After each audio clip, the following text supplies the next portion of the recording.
Alors, autre notion qu'on va aborder, c'est ce que j'explique avec la pâte à modeler, donc un peu et beaucoup. Donc on peut dire beaucoup, pas beaucoup.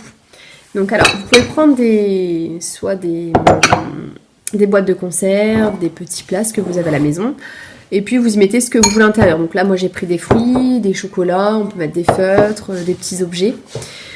Et donc on va demander à l'enfant, donc là ici j'ai mis des kiwis, et ici j'ai mis des œufs. D'accord ? Et on va demander à l'enfant où est-ce qu'il y en a le plus. Donc beaucoup, par exemple. Donc, où est-ce qu'il y en a le plus? C'est ici. Donc, soit l'enfant arrive à visualiser et vous dire directement, il y en a beaucoup là et pas beaucoup. Donc là, ce qui est trompeur, c'est que là, j'ai mis des kiwis, mais c'est grand. Et du coup, on a l'impression que le bac, il est rempli parce que c'est grand. Et ici, c'est tout petit et c'est au fond. On pourrait penser qu'ici, c'est plein, donc il y en a beaucoup. Donc, ce qu'on peut faire, c'est qu'on fait de la correspondance terme à terme. Donc, je prends un kiwi et un œuf en chocolat. Donc, je ne sais pas si on va bien voir après. Je reprends un kiwi, un œuf en chocolat. Un kiwi. On va mettre plus ici. Je ne sais pas si on va réussir. Un œuf en chocolat. Et mon dernier kiwi. Un œuf en chocolat. Je vais essayer de tourner pour que vous puissiez voir. Hop. Et du coup, je n'ai plus de kiwi, mais j'ai encore des chocolats. Donc ça veut dire qu'il y avait plus de chocolat que de kiwi. Et après, on peut faire compter les enfants. Compter, donc dénombrer combien il y a de kiwi et combien il y a de chocolat.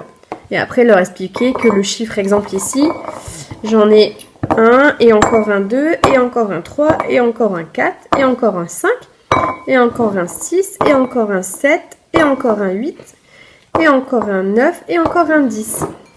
Et ici, les kiwis, j'en ai un et encore un 2 et encore un 3 et encore un 4. Et on peut montrer à l'enfant, donc j'en ai 4 ici et là, j'en ai 10.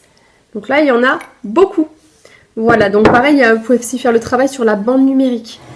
Donc en fait, la bande numérique, quand vous faites compter votre enfant, à partir de 1, il faut qu'il pointe chaque chiffre, d'accord? Parce qu'il y a des enfants qui vont se dépêcher, faire 1, 2, 3, 4, 5, sans pointer le bon chiffre à chaque fois. Donc si je dis 1, j'ai bien le petit index sur le 1.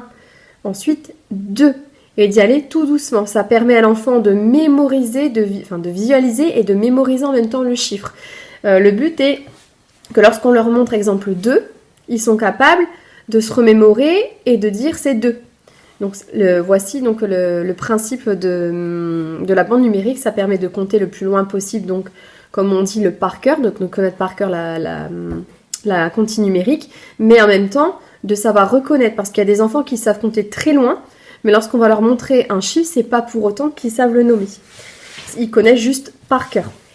Voilà, donc ça permet de travailler deux compétences. Donc des bandes numériques, il y en a un petit peu sur... vous en trouvez peut-être sur internet si vous tapez bande numérique, ou sinon je peux vous en joindre une également en PDF.